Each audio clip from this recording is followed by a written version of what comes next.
Hello friends, my name is Kumar Jaswant and from today I will teach you English as a language.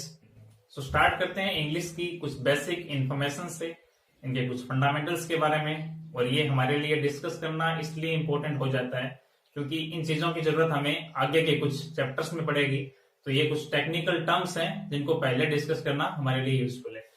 तो आप सभी को पता है इंग्लिश अपने आप में एक लैंग्वेज है और लैंग्वेज को, एक भाषा को सीखने के कुछ प्रोसेसेस होते हैं। उसमें सबसे पहले आपका लिसनिंग, आप सुनते हैं, उसके बाद में आपका स्पीकिंग, आप बोलते हैं, देन आप रीड करते हैं, आप पढ़ते हैं, देन आप राइट करते हैं। तो यहीं से फर्दर हम इस सिलेबस को डिवाइड करेंगे। तो लैंग्वेज की अगर मैं बात करूं तो इसके कुछ स्किल्स हैं। हालांकि इंग्लिश भी आपकी क्या है, एक लैंग्वेज है। इसमें सबसे पहला आपका listening, then speaking, reading and writing. Writing में आपका जो डिस्क्रिप्टिव एग्जाम है वो शामिल है, जिसमें आपका लेटर, निबंध वगैरह ये सारी चीज आती हैं और ये आपका एग्जाम का लास्ट में आता है। रीडिंग में आपका रीडिंग कॉम्प्रिहेंशन, जो हर एक एग्जाम में देखने को मिलता है, जहां कहीं भी इंग्लिश आती है, इसे आप पैसेज भी बोल सकते हैं। इसमें आपका कॉम्प्रिहेंशन चेक किया जाता है और इसमें सबसे बड़ी गलती हमारी ये होती है कि मैं हिंदी से इसको जोड़ना पड़ता है, हालांकि हिंदी से इसका कोई रिलेशन नहीं है। स्पीकिंग में आपका स्पेलिंग टेस्ट एंड लिसनिंग में आपके common errors, sentence improvement, fillers, ये सारे क्वेश्चन आते हैं। तो अगर मैं इस लैंग्वेज की बात करूं तो लैंग्वेज का उद्गम कैसे होता है। आप कोई भी साउंड जनरेट करते हैं तो कौन सी कैटेगरी आती है, आपकी लैंग्वेज। पर साउंड तो इस मार्कर को यहाँ पे टच करने से भी आ रही है। तो यहां से एक चीज और जुड़ गई कि साउंड आपकी मीनिंगफुल होनी चाहिए, तभी इसको लैंग्वेज की कैटेगरी में शामिल किया जाएगा। अब इस साउंड को रिप्रेजेंट करने के लिए एक राइटिंग स्टाइल होती है, जिसे हम बोलते हैं हिंदी में लिपि, या इंग्लिश में इसे बोल सकते हैं स्क्रिप्ट। और ये आपके वन वर्ड सब्स्टिट्यूशन में पूछा जाता है। Writing style of a language is called script, आपकी लिपि कहलाती है। Writing style of a language. अब जैसे हिंदी की लिपि क्या है, देवनागरी, उसी टाइप से इंग्लिश की लिपि क्या है, आपकी रोमन, और उसी टाइप से आपकी उर्दू की लिपि। तो हर एक लैंग्वेज की अपनी एक लिपि होती है। इसी साउंड को जनरेट करने के लिए इंग्लिश में मैंने क्या बना दिए, इंग्लिश में मैंने बना दिए 26 लेटर्स। 26 लेटर्स, इनको एक और नाम दिया गया है और वो है अल्फाबेट्स। अभी एक क्वेश्चन आपकी आया हुआ है, एक क्वेश्चन आया है जिसमें आपको अल्फाबेट का प्लूरल करके दिया हुआ था और यहां से हमें एक नियम सामने आता है, देखने को मिलता है कि अल्फाबेट का प्लूरल नहीं होता, यानी अल्फाबेट्स नहीं होता। अब क्योंकि कुछ स्टूडेंट्स की ये कॉमन मिसकंसेप्शन होती है कि अल्फाबेट संख्या में कितने होते हैं, 26 होते हैं। अगर अल्फाबेट 26 हैं तो यहां से लेटर्स अपने आप में कितने हैं, लेटर्स अपने आप में कितने हैं, आपने कहा सर वो भी 26, तो अल्फाबेट कितने हुए।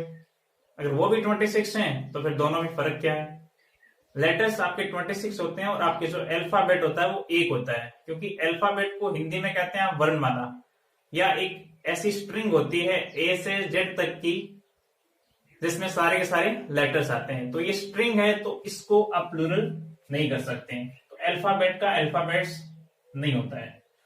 यहां से इन्हीं लेटर्स को हमने फर्दर डिवाइड कर दिया। एक तो हुआ आपका वावल्स, एक हुआ आपका कॉन्सोनेंट्स। इसको हिंदी में कहते हैं स्वर और इसे कहते हैं व्यंजन। अब अगर मैं मैथमेटिकली देखना चाहूं, इस स्क्रिप्ट के अकॉर्डिंग देखना चाहूं, तो इसमें वावल्स होते हैं आपके 5, बाकी 2 सेमी वावल्स भी होते हैं Y एंड W। कॉन्सोनेंट्स बाकी जो बचे 26 लेटर्स हैं, उसमें से अगर मैं 5 प्लेस कर दूं तो कितने बचे, 21। तो यहां से B, C, D और इस टाइप से Z तक ये क्या हो जाएंगे आपके कॉन्सोनेंट्स। अब वावल्स और कॉन्सोनेंट्स, इसको एक अलग तरीके से देखा जाए तो ये मैथमेटिकली 5 होते हैं, पर इनको साउंड के बेसिस पे देखा जाए तो इनकी कहानी थोड़ी सी चेंज होती है। जैसे मैं अगर आपको कहूं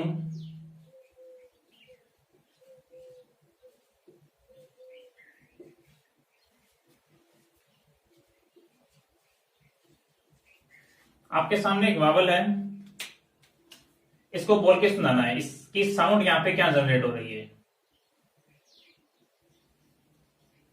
यहाँ पे टायर में ये आई, सर्किल में ये, लाइक में ये, लाइक या लिव में ये।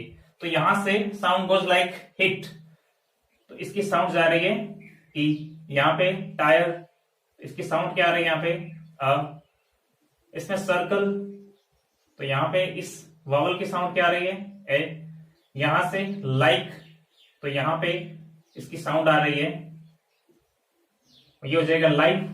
तो यहां से दो साउंड आपकी जनरेट हो रही है, तो आई, एक ई, लिव। तो यहां से देखने को ये मिलता है कि मैथमेटिकली तो ये 5 ही हैं, पर अगर साउंड के बेस पे बात करें तो अलग अलग इनकी साउंड हो सकती है। तो इनको साउंड के बेसिस पे अगर मैं फर्दर डिवाइड करें तो ये 20 टाइप की साउंड जनरेट करते हैं। तो इसी टाइप से कॉन्सोनेंट्स की बात अगर बात करूं तो ये आपके 24 साउंड्स जनरेट करते हैं। इनकी अलग भी कुछ फर्दर डिवीजन है, जैसे monophthong, diphthongs, short vowels, long vowels, पर अब इनकी हमें एक बार जरूरत नहीं है। ये आपके जो स्टेट लेवल का एग्जाम होगा उन चीजों में आपकी ये क्वेश्चन पूछा जाता है। तो एक बार के लिए फटाफट से इन चीजों को रिवाइज करते हैं। इंग्लिश अपने आप में एक लैंग्वेज होती है और लैंग्वेज में कुछ स्किल्स होते हैं। और लैंग्वेज बेसिकली कुछ नहीं, एक साउंड है, साउंड जनरेट करने से लैंग्वेज आती है आपकी, और साउंड आपकी मीनिंगफुल होनी बहुत जरूरी है।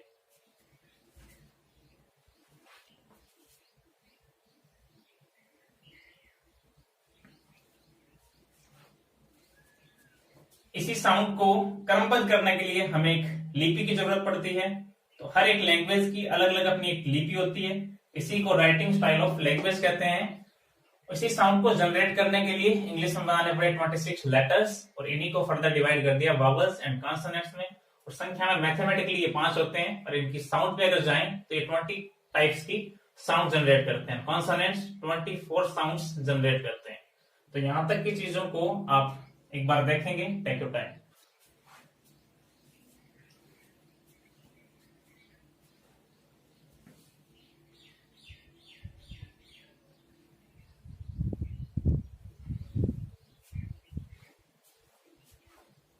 अब अगर मैं बात करूं इस वर्ड की, आपके सामने मैं लिख रहा हूं वर्ड, इसे हिंदी में कहते हैं शब्द। अब ये शब्द कैसे बनेगा, यहां पे आप लेटर्स को डिस्कस करके आए हैं, तो लेटर्स को आपस में आप मिला दो। जैसे मेरे सामने ये 3 लेटर्स हैं CAR, इनको मैंने आपस में मिला दिया, तो ये क्या बन गया कार।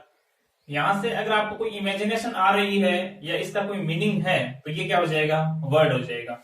इन्हीं लेटर्स को मैं थोड़ा सा दाएं बाएं कर दूं, मान लीजिए ACR, तो क्या ये शब्द है, ये कोई शब्द नहीं है। क्यों, क्योंकि इसका कोई मीनिंग नहीं है।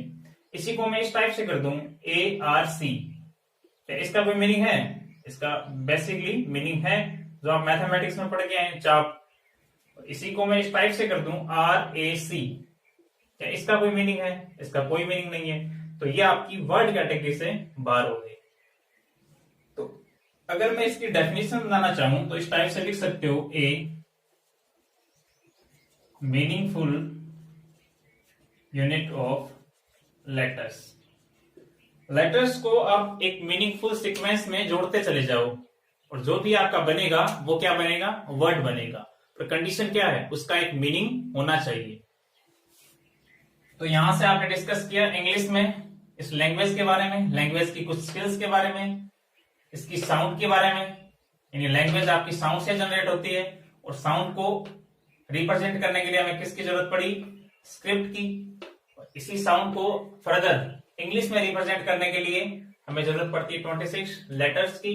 इनको फर्दर डिवाइड किया वावल्स एंड कॉन्सोनेंट्स में, और देन आपने डिस्कस किया इस वर्ड को। अब इन चीजों का पर्पस क्या है, क्योंकि हमें इस सेंटेंस नाम के एक टेक्निकल टर्म को डिस्कस करना है। तो यहां तक की चीजों को आप नोट करेंगे एक बार के लिए।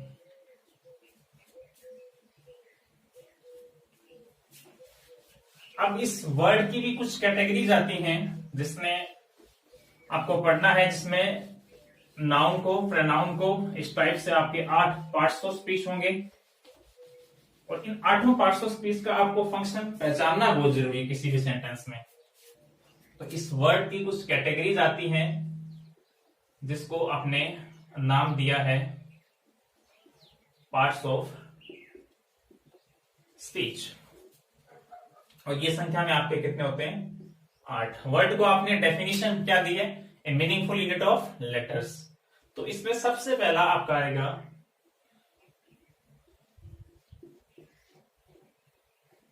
आप सभी को बोलो नाउन, उसके बाद में pronoun.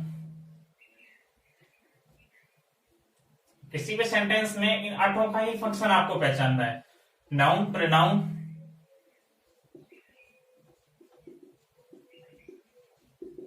Adjective, verb,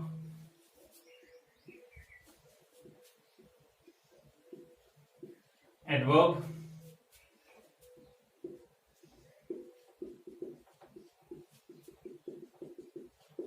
preposition,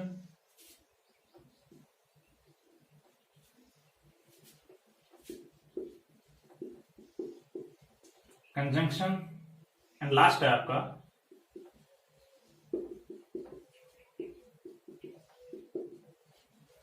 one by one. इनको डिस्कस करने से पहले इनकी छोटी छोटी डेफिनेशन बनाते हैं। नाउन आप सभी ने सुना है कि किसी व्यक्ति, वस्तु या स्थान का नाम क्या होता है? नाउन होता है। पर इनकी छोटी सी डेफिनेशन अगर मैं बनाना चाहूं तो आप कह सकते हैं noun is the naming word. जिस किसी का भी कोई नाम है वो क्या हो जाएगा?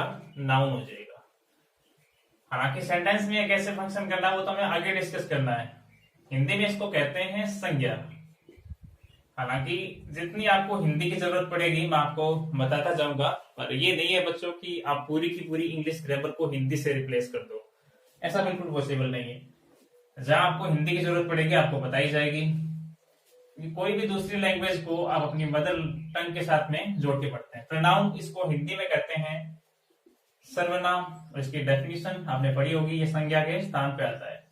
इट रिप्लेसेस ए नाउन, संज्ञा के स्थान पे आता है। अब क्यों आता है वो तो हम डिस्कस करेंगे प्रोनाउन में। नेक्स्ट है एडजेक्टिव, इसे आप हिंदी में कहेंगे विशेषण। तो इट क्वालिफाइज ए नाउन। अब ये नाउन को क्वालिफाई करता है नाउन से पहले आके।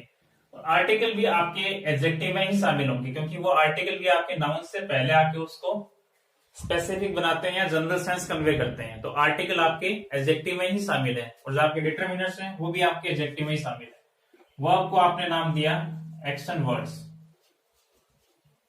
या हिंदी में इसे हम क्रिया कह सकते हैं। देन आपका आता है एडवर्ब, इसे आप कहते हैं क्रिया विशेषण। अब इसकी डेफिनेशन क्या होगी? It qualifies a verb. इसके फंक्शन तो बहुत सारे हैं, पर एक बार आपको ये समझना है, it qualifies a verb. Preposition को आप बोल सकते हैं ये रिलेटिंग वर्ड्स होते हैं, दो वर्ड्स को रिलेट करने का काम करते हैं।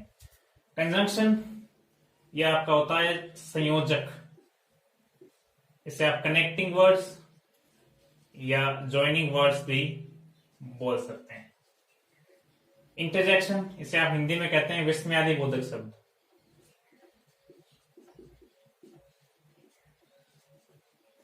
विस्मयादि बोधक शब्द इंग्लिश में इसकी डेफिनेशन इस टाइप से बना सकते हैं, sudden feeling expressing words. Sudden feeling expressing words यानी जो वर्ड्स आपके मुंह से अचानक निकले हैं। तो अगर आपको कोई भी खुशी होती है तो आपके मुंह से अचानक कोई वर्ड निकलता है, उसे आप कहेंगे इंटरजेक्शन। तो वन बाय वन एक बार फिर रिपीट करते हैं। नाउन, देन आपका प्रोनाउन। नाउन को आपने कहा naming word, pronoun it replaces a noun. Then adjective, adjective को आपने कहा विशेषण, इट क्वालिफाइज ए नाउन। और प्रोनाउन, क्योंकि नाउन की जगह पे कौन आता है? प्रोनाउन, तो क्वालिफाई किसको करना पड़ेगा? प्रोनाउन को भी। वर्ब आपका एक्शन वर्ड्स है। adverb क्रिया विशेषण, it qualifies a verb, and then preposition relating words, then आपका conjunction संयोजक या connecting words, और लास्ट आपका interjection विस्मयादिक बोधक शब्द, sudden feeling expressing words। तो ये आपके पार्ट्स ऑफ स्पीच और ये आपको सेंटेंस में पहचानने आने चाहिए। तो यहां तक की चीजों को आप नोट करेंगे एक बार के लिए।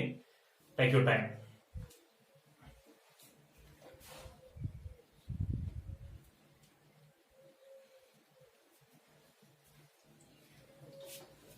इस वर्ड की कुछ कैटेगरीज को डिस्कस करने के बाद में अब एक टेक्निकल सा टर्म आएगा आपके सामने, और हमारा पर्पस है आपको सेंटेंस तक ले जाना। तो उससे पहले ही आपको सारा डिस्कस करना पड़ रहा है। नेक्स्ट है आपका फ्रेज। इसे आप पद कह सकते हैं हिंदी में, ग्रामर के अकॉर्डिंग अलग अलग इनकी डेफिनेशन होती है। या आप इसे ऐसे कह सकते हैं, a group of words without complete meaning. शब्दों का एक ऐसा समूह है जिसका कोई कंप्लीट मीनिंग ना हो, जैसे एन ओल्ड मैन्स हाउस। या आप ऐसा लिख सकते हैं, इन माई क्लास। या आप लिख सकते हैं, राम एंड श्याम। शब्दों का एक ऐसा समूह है जिसका मीनिंग तो हो बट कंप्लीट मीनिंग ना हो, इसे कहेंगे फ्रेज, पद या वाक्यांश। अब इसे में आपको सीखने को मिलेगा आपकी नाउन फ्रेज, आपका एडजेक्टिव फ्रेज, इसमें आएगी आपकी एडवर्ब फ्रेज, और ये आपकी हेल्प करेंगे आपके पैराजम्बल्स में। या इसे आप सेंटेंस रीअरेंजमेंट के नाम से भी जान सकते हैं। तो इसी से अगर आप डेफिनेशन बनाना चाहो सेंटेंस की तो बड़ा इजी होगा आपके लिए। इसी सेंटेंस इसको अगर सेंटेंस की डेफिनेशन बनाना चाहो तो इस विदाउट में से इस आउट को आप आउट कर दो, और इसी डेफिनेशन को आप चिपका दो कहां पे, सेंटेंस की डेफिनेशन में। तो अगर मैं सेंटेंस की डेफिनेशन की बात करूं तो सेंटेंस की डेफिनेशन हो जाएगी, a group of words with complete meaning. अब सेंटेंस में कंप्लीट मीनिंग होना बहुत जरूरी है। और इसी के साथ साथ में, जैसे मान लीजिए मैं आपको एक एग्जांपल देता हूं कि बच्चे को उबाल कर दूध पिलाओ। अब यहां से नॉनसेंस आपके साथ में समझ में आ रही है, तो यहां से आपको समझ में आएगा कंप्लीट मीनिंग होने के साथ साथ में जो आपकी सेंटेंस की अरेंजमेंट होती है, अरेंजमेंट ऑफ वर्ड्स, इसी को आप एक दूसरा नाम देके आए हैं, स्ट्रक्चर। इसमें सबसे पहले आपका क्या आता है, स्ट्रक्चर में सबसे पहले आपका क्या आता है, आपका सब्जेक्ट आता है, देन आपका वर्ब और देन ऑब्जेक्ट। इसको सेंटेंस की स्ट्रक्चर कहते हैं। और वर्ब आपकी दो हिस्सों में बट गई, एक आपकी हेल्पिंग वर्ब और एक आपकी मेन वर्ब। और कल हम डिस्कस करेंगे सेंटेंस के काइंड्स के बारे में, और आज हमने डिस्कस किया वर्ड्स, इसकी कैटेगरीज के बारे में, ऑटो पार्ट्स ऑफ स्पीच के बारे में, उसके बाद में फ्रेज क्या होती है, देन सेंटेंस क्या होता है, सेंटेंस की डेफिनेशन क्या होती है, group of words with complete meaning. किसी भी सेंटेंस में कंप्लीट मीनिंग होना बहुत जरूरी है। इसी के साथ साथ अरेंजमेंट ऑफ वर्ड्स ये भी होने बहुत जरूरी है। अगर आपने ये गड़बड़ कर दी तो इसे सिंटैक्स एरर के नाम से पेपर जानता है। आई होप यहां तक की चीजें आपको समझ में आई होगी। यहां तक की चीजें आप रिवाइज करेंगे। कल हम करेंगे सेंटेंस के काइंड्स के बारे में।